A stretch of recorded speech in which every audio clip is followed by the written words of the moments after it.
Welcome, ladies and gentlemen, boys and girls, to the Price and Presley Spook Show. I'm Terry Price. I am Harold Presley. Welcome once again. Spook Show here. We're taking a look at the spooky, paranormal stuff that you just can't explain. Sometimes, I know from personal experience, you can't go to sleep afterwards.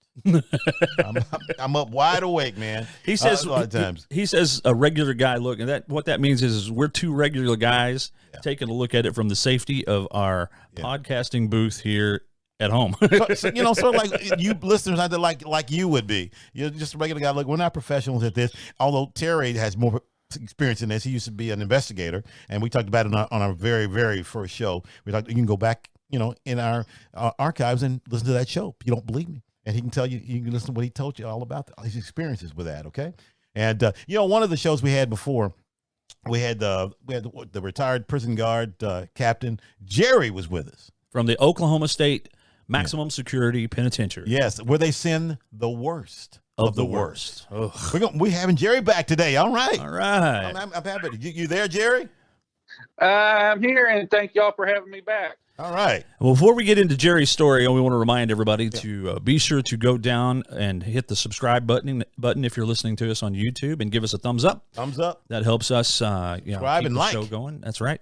If you're at Facebook, be sure you follow our Facebook page so that you can be updated whenever we drop a That's Price show. Presley Spook Show on Facebook. Facebook.com, Price Presley Spook Show. Yeah. And send us your stories. That's right. Yeah. Where can they send us their stories, Harold? PricePresleyShow@gmail.com. That's PricePresleyShow@gmail.com. I know when I talk like that, you can't hear me. Yeah. When I talk like that, you can hear me better. Well, listen, it doesn't matter whether it's Bigfoot, ghosts, UFO, chupacabra, something that goes creak in the night. We want to hear your story. So that was actually, this is totally off. I'm in a trivia group, and we play trivia every Thursday. Well, we do it Tuesdays now. And one of the questions had to do with that. It was the largest rodent in the world. It was I can't remember the name of it. It was Cabra. It was the last name of it. I can't remember the first name, but it was down in somewhere in South America. This thing was huge. It was huge. Do you have? Is there a? Do you not like rodents, Harold? You know I don't like rodents, man. What are you talking about? Do I like rodents? Let me ask Jerry. Is there a rodent problem in prison anywhere? Actually, it wasn't a roach problem, but we did have cockroaches big enough you could put a saddle on. Oh my goodness! God. Now, see, that would creep me out. I hate roaches, man. And those cockroaches, they're like indestructible. Oh my! I mean, sometimes I've stepped on them before, and that didn't do it. I think cockroaches are paranormal. I really do. They've been around forever. These things are so big, and plus, like, we're in a prison setting. I mean, it's the worst of the worst, and the last place of the line for these guys, and you get these big old cockroaches, you're afraid to step on them, afraid that it'd pick your foot up and move and say, not today. Not today, pal. Not here. Oh my God. All right, Jerry, we're gonna just turn this over to you. You told me last time we spoke that you had some stories that would send chills down Harold's spine, which isn't very hard to do, but we want to hear them. So, ladies and gentlemen, retired prison guard captain Jerry. Hit it, man. Part deux. Tell us some stuff, Jerry. All right, guys, I told y'all about the old execution. Yes. I told y'all a few stories of this. Well, this one's going to go to the new execution rooms where they were carried out the last executions there. Now, this was by lethal injection? Correct. Okay. All right. Every class of new cadets for the whole state, they used to come down on their last day of their training. It was several weeks long, but on the last day or the close to the last day, they would come to our fine establishment and take a tour of the place. Mm-hmm. Well, I always got tasked with leading the tour and talking because evidently I like to talk. We would go all through the facility, and then the last place we would go would be up to the execution room. And it's actually 3 rooms. You have one room that with a 2-way mirror or two for the victim's family. Then you have the next room is got 2 little stage areas. Like there's the back row would be for the press, front row would be for the inmate's family that is doing the execution. And you're, excuse me, looking through a glass window into another room where the actual table is. Okay. We would take the class in there and we would tell them the history of the execution room and how many, was put to death in that room and tell them, the stories. Well, we had a class. It wasn't too big of a class. So it was me and another officer from my facility. We let the cadets go on out, and we got through with everything. And the metal door that you used to shut, you would have to lock the door, then pull it open and shut it before it would actually lock. And it's a metal door, right? Mm-hmm. Yeah. We searched to make sure it was empty, turned the light off, the door shut. I turned and locked the door, opened it and shut it. And when me and my partner turned to walk off, somebody started banging on this door from the inside. Oop, you left somebody in there. Oh, somebody's in there. Well, that's what we thought. So I unlocked the door, opened the door, turned the light on, and we stepped in and we cleared it again. Nobody was in there. Yeah. You mean to tell me that you'd shut the door, turn the lights out, shut the door, start to walk away, and somebody went to banging on that door and there was nobody in there? Exactly. Well, my partner's a lot like Harold. Thanks. Okay. His eyes was getting real big, and he goes, no. Oh, hell no. That's exactly. So we said, okay. So I turned the light off, the door shut. I put the key in, turned and locked it, opened the door, shut it again, and we go to walk off again, and it started banging again. I turned and looked at the door, and I felt this wind go by me. Oh, great. A breeze. Turned around, and my partner was gone. Oh, it's a smart man. Oh, you're right. He is a lot like Harold. Get the hell out of there, man. I don't need you ain't got to hit me over the head with it. I mean, 2 bangs on the door. I'm gone. Wow. Okay, what happened after that? Wait. I got the investigator in me is. You want to know about? Yeah. Was there anything at all that could have caused the banging? Is there machinery in the room? Could it have been the ventilation or anything like that? There is no machinery, and like I said, guys, this is a metal door. Yeah. It is extremely heavy, and if it didn't have the shock for the door, it would not. You could not open it by yourself. So it had kind of a hydraulic shock on there? So it's a big door. Correct. That's a big, heavy door. That's solid. That's Good Lord. Yeah, because that's got to be one of the. I mean, it's got to be extremely secure because that's an execution. Well, does it make you wonder that maybe it might have been a prisoner who died in there that doesn't know that it's dead and found itself in there and the door shut? And come on, man. Well, really? Look, I got another story that's got. I'm going to go right along with. Okay. And it's going to answer your question. Okay. Okay. I asked the question having to do with this story. Okay, go ahead. Yeah, you asked if it could be an inmate. Well, me and another. This is right before an execution. Okay. All right. It was me and another. He was a staff member. He was actually sitting next to the 2-way mirrors, about 2 rows from me, and I was looking into the execution room, and we were just kind of making sure everything was clean and ready for an execution. Well, he's sitting down, and we're not talking to each other, and I'm just kind of looking into the execution room when I hear kind of a faint whisper of my last name. Okay. Oh, great. All right. That's what the inmates call you by is your last name. They don't know your first name. Yeah. So if I'm out in public or anything and I hear my last name hollered at me, I know that it's an ex-inmate. Ex-inmate, yeah. All right. So that's what this probably could have been, right? An ex-inmate calling you. Well, I thought it was the guy I thought it was the guy behind me. Okay.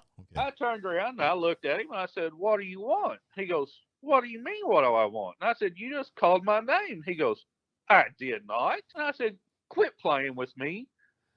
I turned back around, was looking, and a few minutes went by and I heard it whispered again.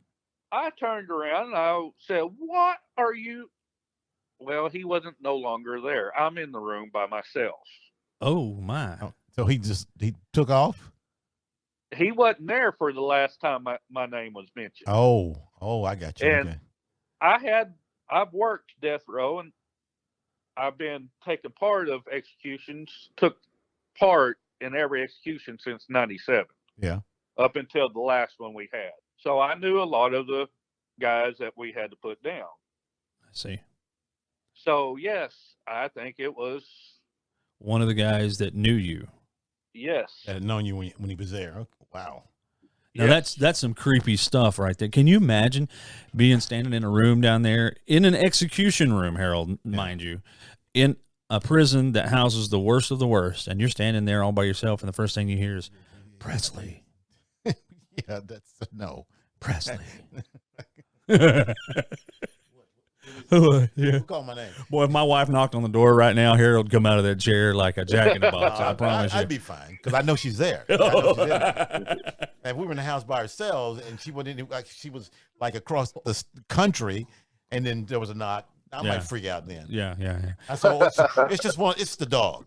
It's the dog. It's the dog. Because we had a dog that could basically open the doors. Right. Can open doors. So dogs can do that. Well, that's just that sounds very interesting to me, Jerry, because that falls right in line with some other stories that I've heard, and in fact, a couple of investigations that I went on back in the day. The people would say that they could have sworn they heard somebody calling their name. Yeah, and that happens a lot to normal people too. I've experienced that. It sounds like somebody may have called your name, and you kind of look around like I could hear it clear as day. Harold, clear as day. And I say, which one of y'all called me? We didn't say anything. What are you talking about? And you could hear it clearly. Well, I was told one time when I was young that if you ever were by yourself at night and you heard somebody call your name, not to acknowledge it because it was the devil calling you. Dude, come on, man. Don't do that. Don't do that. I'm just telling you. I didn't need that in my head. Okay, I didn't even need that in there. Well, Terry, I am a Choctaw Indian. Oh, yeah? And there's a lot of wives' tale about the Stagini. Stagini. Okay. You can look it up. It's through a lot of Indian folklore and stuff. The Choctaw Nation. It's actually goes through the Cherokee, all the Indians. You can find something about the Stagini. Is it kind of like a skinwalker? It is, and a lot of other like the Cherokees and stuff like that. They actually call it a skinwalker. Oh, I see. So basically, we're talking about a skinwalker. Exactly. And one of the shapes it's supposed to take is owl. An owl. Owl? Okay. Owl, yes. And where the death chamber and all that is, it's on a unit underground, okay? And my dog kennels, I mentioned to y'all before I was a canine officer. My dog kennels are pretty close to this unit. Mm-hmm. All right, that's where my dogs were kept, and the prison rodeo grounds is right there on the other side. Yeah, we should probably mention right now that the Oklahoma State Penitentiary used to have the world's largest behind the walls prison rodeo. Yeah. Yes, sir. I've heard of that. Actually, heard of that. They're known for that. I heard something, and I was out there late one night with my dogs. Excuse me. And I heard something like wings flapping. Like I said, I'm outside. Yeah. And I looked up over the prison or the rodeo walls. And guys, I'm a country boy. Mm-hmm. But one of the biggest owls I have ever seen in my life. You're making it sound come like over that wall. And how big was it, really? Oh, it was huge, guys. It was bigger than my dog. Oh my goodness. Yes. What? That's pretty Yes. big size. That's a pretty good sized owl, He was huge. And the first thing that entered my mind was my father telling me these stories of the Stegini and the owl being a messenger of death. If you see it, you kill it. Yeah. That way you don't get the message. Mm-hmm. My grandfather also and grandmother both also used to talk about if an owl was on your house hooting 3 nights in a row, you had to kill it or somebody in your family was going to die. Yes, it's giving you a message, a death message. Oh, okay. It's old folklore, Yeah. I rarely see owls anyway. So, we have an owl that hoots outside this window a lot. You actually, live out in a wooded area. Not wooded, but there's woods. Yeah. I don't. Yeah, you live in town. I live in town. I'm not a country boy. Not by any stretch of imagination. No. Now I got relatives. Go when my grandfather, my uncles, farms and stuff. But I didn't spend a lot of time out there. I remember distinctly the first time I went out there and I saw what they told me was called a salt lick. Mm-hmm. I didn't know what that was. Yeah. And they said, that's salt lick for the cows. I said, what? What is it? It's salt. I said, it's salt. And I had to know, Yeah. I'm a kid. I go over there and lick it. I thought I was going to throw up, man. He said, I told you what it was, boy. But I said, okay. What happened? Anyway, I had to get that in. That's my extent of my countryness right What there. happened to what happened when the owl, did it just fly away or what happened? Well, It's flying over? It started coming towards me. Nuh-uh. Like directly at you? I went into the kennels because, something that big coming at you. Yeah, you want to get away from it, And the reason why I'm telling y'all this story is when we used to take part of when the rodeo happened, they would ship in inmates from other facilities. And if it took longer than 2 or 3 hours to get here, they had to stay the night there at our facility. So back to the building that was 5 stories up, the top floor is all open. Okay, Mm-hmm. except for where the bathroom is, and they would put cots and stuff up there for the inmates. I worked nights, and I would take tours for people. I guess you can call it ghost hunting. Really? But I was letting them know, how the prison used to operate and what was housed here and what was housed there. And anyways, I had a group, probably of 10 officers.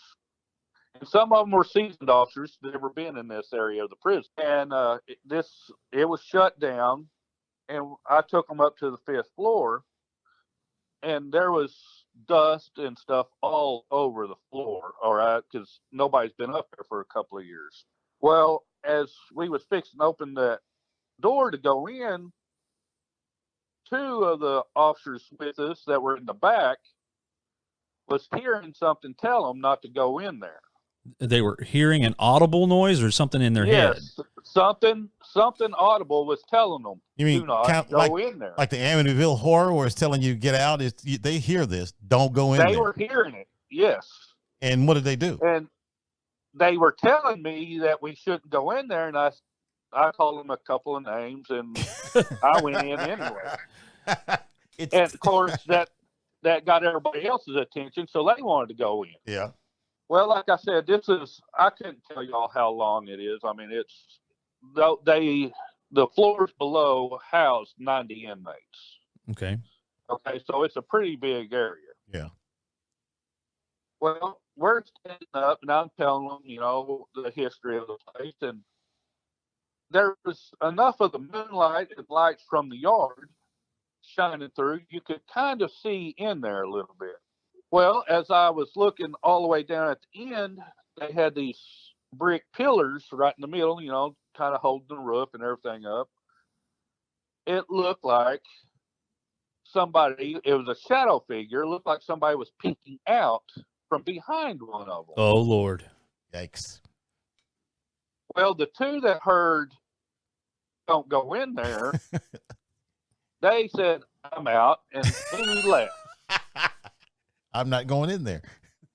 because we're all seeing this. Yeah. Well, I told them, the people that was left with me, I said, spread out. Let's walk to the end. That way, whatever's there, if it comes out, we're going to get it. Yeah. Because I'm way or actually thinking it's somebody there. Yeah. So we spread out, and we're walking, and I'm walking right dead center towards this pillar. And the shadow figure ducks back behind it. Oh, my. And we get to the end. Guys, there's nothing there.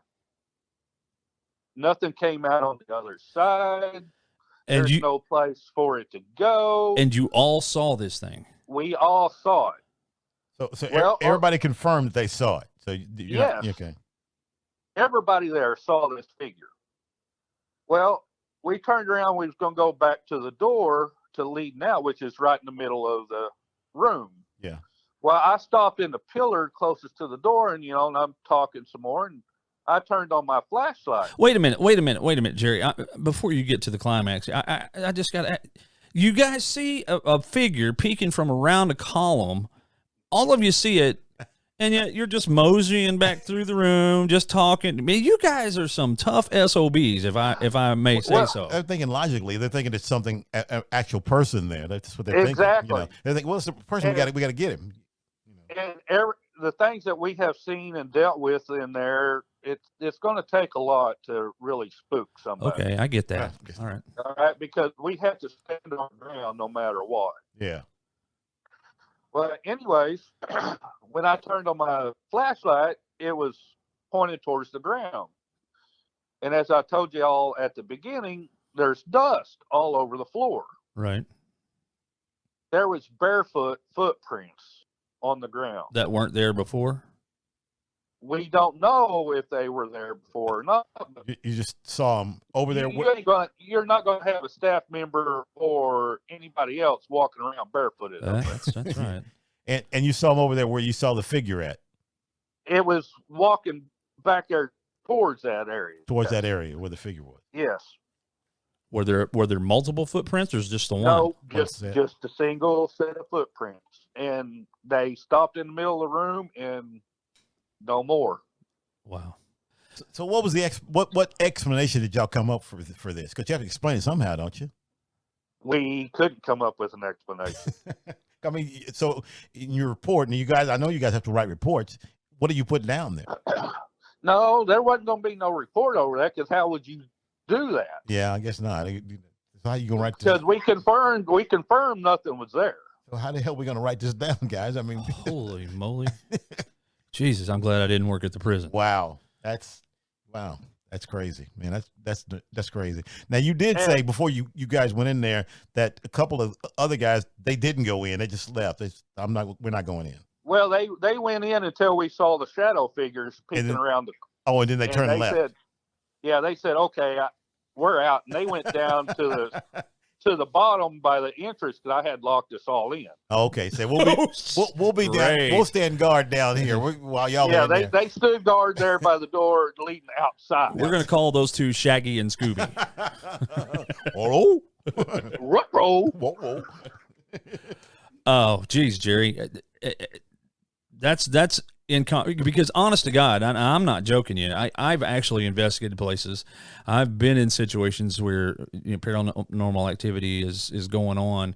I've seen shadows, but let me tell you, I've never seen a fully formed shadow that was just standing there looking at me. All the shadows I've ever seen were moving. Now you're saying, and let me just clarify it a little bit. You're saying you saw a shadowy figure, so you couldn't tell what it was. It was like I could see the shape of a head, the shoulders, and the arm. You know how when you look around the corner, you'll put your hand on the corner, right? Yeah, and kind of look around the steady corner. Yourself. Yeah. That's what this thing was doing. All right.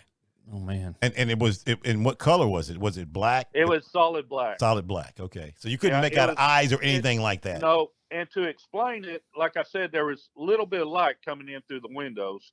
So you could see a little bit, even though it was dark back there. This was darker. Yeah. Oh, it was. Yeah. Okay. So you could see a figure, and it was dark. You just couldn't make out anything. But you knew it was a figure. And it was something moving. Yes. Wow. We could tell it was in shape of a human. Well, I tell you, shadows have always, I've never been scared on any of my investigations, but there have been a few times that it got pretty creepy, and it's always involved the shadows, the shadow figures or shapes or whatever. I can't honestly say how I would have reacted had it been a fully formed figure, because like I say, I've never seen a fully formed. I've seen the shadows move that we couldn't recreate. An actual figure. I've seen them turn. I've seen them turn corners, but I've never seen anything just standing there looking at me that I can remember, with the exception of one time at a place called Catfish Plantation. That's in a different interview, so we won't. We're going to talk about that coming up. But I have one more story that really kind of messed with me. Oh, well, that's the one I want to hear. And it sticks with me today. All right. This is in the same building before it was shut down. All right. I was working on the 3rd floor. We had inmates housed on the 1st, 2nd, 3rd, and 4th. It was on a visiting day, a weekend. There's no cameras or anything in the stairway, okay? Okay. So if anything was going to happen, you're on your own in there, and you can be in there for hours before anybody knows you're in there. I see. I got 3 inmates off of my floor, went up to the 4th floor, got 2 more inmates, and I was going to take them down to the visiting room. Well, I kept getting this feeling that something was fixing to happen. And like I said before, you've got to learn to trust your instinct. Kind of a premonition. So the hair on the back of my neck, as we kept getting closer to the 1st floor, and like I told y'all before, there's actually a basement as well. So you're in you're in the stairwell at this point. I'm in the stairwell with 5 inmates. Okay. And like I said, this is the worst of the worst. They're not, at this time, they wasn't restrained. Okay, we didn't have to restrain them to take them to visiting. Well, as we was getting closer to the 1st floor, the feeling that something was fixing to happen was getting stronger and stronger and stronger. Well, we get to the 2nd floor, and all 5 inmates stop. And I automatically thought to myself, well, here we go. I'm fixing to have to fight all 5 of these guys. This is it. Yeah. They turned and looked at me, and one of them said, "There is something not right." And I said, "What do you mean?" He goes, "There is something is fixing to happen. Something's not right." So they were feeling it too. They were feeling it as well. Well, I told them, I said, "Oh, y'all are full of it. Go on down." Because, I can't show fear. We get to the 1st floor, and we was going to go to the door to lead us out. And I said, "Hang on, guys. Let's go on down to the basement, because there's another door at the bottom there that leads into the basement area that goes into the old execution and all that area." What was the purpose of bringing them on down in there? Well, I wanted to see what was down there, because like I said, I was trying to trust my instinct. Okay. Well, all 5 of these bad guys told me no. Wow. They are not going to go down to the basement. So that was going to be past where you needed to go, right? Yes, you need to come out the 1st floor. Okay, all right. And well, I call them a couple of wimpy names and stuff. And I started, well, I told them to stay there, and I was going to go down there and see what's going on down there. So you thought maybe there was somebody down there that wasn't supposed to be down there. Exactly. Okay. Yeah. So I started going down there, and I don't know if y'all have ever hear a voice in your head saying, "This is stupid. Don't do this." Oh, yeah. Yeah. I think we've all been there. This voice was going off in my head, "Don't go down there." Well, I ignored it. I get to the bottom, and at this point, it was really, that voice is like screaming at me. Yeah. Do not look in that window, because there's a window in the doorway. Guys, I could not bring myself to look in that window. I had goosebumps, the hair on my arms, everything was standing up. I could not bring myself to look through this window in the door. Yeah. And it's locked. It's locked, secured. There's no way in or out. unless you have keys. And it was, like I said, it was locked. I could see it. Yeah. I turned around to go back up, and I heard I want to say it was kind of a groan, half growl type noise. I don't know what was there. And I've got goosebumps, and the hair is standing up on my arms right now. I got goosebumps right now listening to this. I'm just wondering what the hell. I got up there to the inmates, and I called them a couple more wimpy names. And I said, "Y'all go on to the visiting room." On the way back, I went a different way. I couldn't even go back that same way. Wow, and you're a prison guard dealing with the worst of the worst on a daily basis, having to face down these guys who murdered people and robbed people and everything, and yet you couldn't find the will to look through the window. Now, no. Did you ever find out what was going on in there? I mean, what was there? Yeah, I went and got a flashlight and the keys, and I went back down there, of course, with somebody. Yeah, of course. Yeah. As soon as I entered that stairwell again, there was that feeling of something. It was gone. Oh, the feeling wasn't there anymore. You didn't have that feeling. The feeling wasn't there no more, and we went right down there and with our flashlights, and we looked around. Nothing was there. We couldn't see any footsteps or nothing on the dusty floor. Nothing. Did you look in the window? We went through the door. Yeah, he opened the door and went in. Jesus. I gotta say, man, that was kind of creepy. That's got you're sick. We all have that kind of sixth sense, that you need to listen to from time to time. And yours sounded like it was working overtime. That telling you don't go in there. That's pretty spooky there. Well, it wasn't just not to go in there. It was I couldn't even look through the window. Yeah, wow. You just couldn't bring yourself to do it. Even look through the window. I couldn't walk up to the door and look in the window because I didn't have the keys to go in there. Wow, I was just going to look through the window, and I couldn't do it. Wow, and the fact that the inmates said no, and they felt these it, bad dudes. and these bad dudes said no, I'm not going. We're not going in there. No. Yeah. Well, I mean, it just goes to show you that when you're dealing with the paranormal, it doesn't matter how bad you are. But the paranormal ain't got nothing to do with it. I don't know how bad you are. Well, Jerry, I know you probably still have more stories from the penitentiary, but I want to get off on some things that you and I have talked about off the air. You were telling me about a place there in your area. Now, I don't want to get too specific or anything like that. I mean, I understand now it's no longer there, but there was a place called, if I remember correctly, you said it was called Crybaby Bridge. Oh, yeah. Crybaby Bridge. Yeah. Okay. Crybaby Bridge. And what's the deal with that? The story that Jerry told me is that sometime in the past, this woman and husband were fighting, having a bad argument, and she took the baby and was leaving him. And those old bridges. What do you mean leaving him? Leaving him. Leaving the baby at the bridge? No, leaving the husband. Oh, okay. Okay. Whoa, what's going on? I don't want to hear this story. But it was an old. Leaving the husband. This was an old bridge, wooden with iron rails on the side. Oh yeah, those old.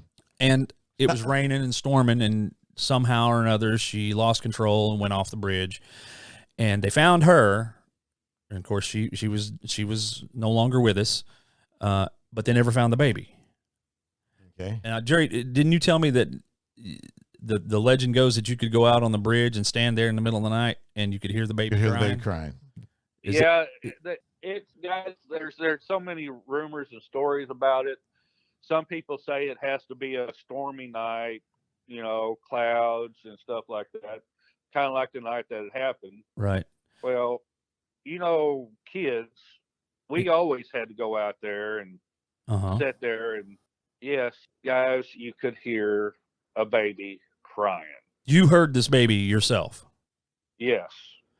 Well, the time that I'm alluding to is when you told me about having a flashlight in your hand and something was going on or something or other, and you happened to turn towards one of the ends of the bridge. And by the way, this bridge is out in the middle of the boonies on a creek. It used to be. They got it blocked off. You can't get to it anymore. Oh, okay. Well, you said you turned and that flashlight just happened to shine across the other end of the bridge and you saw something. Do you remember that? Telling me that? You talking about the big figure at the end of the bridge? That's what I'm alluding to. The big figure. Tell us that. Oh, why do you have to break Southeast that up? Oklahoma, by the way. Do what? I was just telling Harold that this is in southeast Oklahoma. Okay. All right. Yes.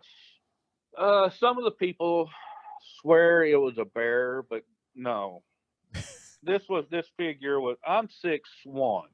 Mm-hmm. This figure was about at least 2 foot taller than I am. That's big. That's pretty. Well, that could be a bear, couldn't it? No. The way this was standing there, it was not. The arms was not like bear legs. It went past its waist. Oh, okay. It had. I don't want to say it was a Bigfoot. I was going to say it sounds like Bigfoot to me. That's what it sounds like. But it would fit the description of what people say when they saw a Bigfoot. Yeah. Well, when I shined it, a couple of us saw it, but it was only there for a split second. So you were just turning to the other side of the bridge, and your flashlight just happened to go. We were turning around to walk back to our vehicle. Oh, okay. And this thing was at the other end of the bridge. Well, we could hear it running through the woods. But the bad thing about it is, it sounded like it was running through the woods towards our cars. Oh, Christ. Oh, my God. How fast did y'all get to the cars? Well, because I would want to get to my car pretty fast. Few of us got there pretty quick, but people like me, I wanted to go after it. Oh, great. You're that guy. You want to go after it. Okay. Well, wasn't there some splashing or something like that? Like somebody was throwing rocks, big rocks. It was running. It was on the other side of the creek, and it was running towards our vehicle. So it crossed the creek. Oh, shit. And, oh my gosh, guys. the stuff I did when I was a kid, I'm surprised I'm still alive. So you made it to the cars and you peeled out of there. I assume it was a gravel road. It was a dirt gravel road. Yeah. And when you take off and you throw in gravel, you're throwing gravel away from the car. Oh, right? Yeah, it's away from the car. Yeah. There was rocks hitting our car. Yeah, that is a classic Bigfoot move in a lot of reports. They throw rocks. Now I'm dead serious. You can read just about any report you want to. In fact, there's a video. You don't think you could have been spinning the wheels and the rocks? Well, I guess that's possible. I guess that's possible. No, well, it could be possible that it would land, on the hood and stuff, but mostly it's going behind the car. Yeah. Yeah. This was, and we were going forward, so. Anyways, the rocks were hitting the hood of my truck. Oh, Jesus. That would be. Was there a car in front of you? Maybe. No. You were the lead car. Okay. All right. Yes. Well, that's when you tell me that story, that because Bigfoot encounter. Everybody knows I'm a huge Bigfoot. I know it doesn't have anything to do with the prison, but I found that story very, very cool. So it fits what we talk about. They're trying to get a Bigfoot hunting season up here in Oklahoma. Yeah, right? I understand that it's got to be trapped humanely and it has to be alive for it to. Well, that's if you want the $3 million reward. Oh, it's a $3 million reward. Boy, you have every kind of nut up there trying to get a piece of that. That's scary. That's the scary part. I bet every Bigfoot investigator that's ever been up there is ticked off about this. Oh, I'm sure they are. Because you have people. Actually, they got a documentary being filmed in Honubby, and that's where most of the sightings in Oklahoma have been. Yeah. And it's going to be a big series. Yeah. Honubby. Over there. I got to explain this to Harold. Hold on a second. I got to explain this to Harold. Honubby is Oklahoma speech for a town called Honobia. Honobia. Okay. Yeah, but if you ask anybody in Oklahoma what the name of that town is, they'll tell you it's Honubby. Honubby. Yeah. Okay. Anyway, I'm sorry, Jerry. I didn't mean to interrupt. Go ahead. All right. Well, that's the home of Bigfoot in Oklahoma. Yeah, it's southeast Oklahoma in the Kiamishi Mountains. Yeah. Yep, they have a Bigfoot festival. Sorry, somebody's at my front door. Conference. Bigfoot. Yeah. Did you hear that dog? That's a Bigfoot at the door. Holy cow. Y'all talking about me? Yeah. That's a big dog. Well, we're just about to wrap things up anyway. So yeah. Well, Jerry, do you have anything that you'd like to tell us before we end this interview? Any stories or any advice for anybody that has paranormal experience or anything? Do you have anything you'd like to say? Well, like I said, I've had a lot of experiences with seeing and hearing things and actually being touched. These things aren't, as far as I can tell, and like I said, this is the worst of the worst. I've seen a lot of murders, a lot of violence, a lot of stuff happening over my years. And the only thing that I felt like it would hurt me is that one incident. If if you're out there and you feel something's wrong, you've got to trust your instincts. Trust your instinct. Yeah. I think that's really good advice. That's good advice. Yeah. If you're calm and it's everything's fine, but if you feel something is wrong, you've got to learn to trust that. So you just be careful and trust your instincts. Right. Well, Jerry, this has been absolutely fantastic. You have some really great stories, and it sounds like you have. I assume you have some more from the prison. Oh yes, sir. Well, I think we might have Jerry back. I think we might retainer, man. do that. You wouldn't have a problem coming back and doing another one sometime, would you? No, I wouldn't have a problem. All right. Well, ladies and gentlemen, retired prison guard Captain Jerry, we sure appreciate you for coming on the show, and I bet our listeners are going to appreciate you sharing some of these stories. And in fact, I think you're going to be one of the more popular interviews that we've had, and we appreciate you telling us a little bit about what it's like to be a prison guard in a maximum security prison. I'm Terry Price, and you're listening to The Spook Show. We want to remind you that if you're listening to us on YouTube, please go down there and click on the subscribe button and give us a thumbs up. It helps us keep the show going and keep things moving along so that we can do more interviews and more stories. And you can even find us at Facebook. That's right, you can. I'm Harold Presley, and you can find us at facebook.com. That would be / Price Presley Spook Show. And like Terry said, click subscribe and like on our YouTube page. Be sure you send us your stories because we really want to hear what happened to you. And we won't tell your name. You know, right. We keep it all. Your name will not be mentioned. We just want to hear your story so we can share this. So we'll just say, hey, we got a story from one of our listeners out there, and this is it. And we'll tell it. That's right. All right. Well, for Mr. Harold Presley, I'm Terry Price. I'm Harold Presley. Thank you for tuning in tonight. The Price Presley Spook Show podcast. Come back and listen to what we got next. And one other thing, don't get spooked.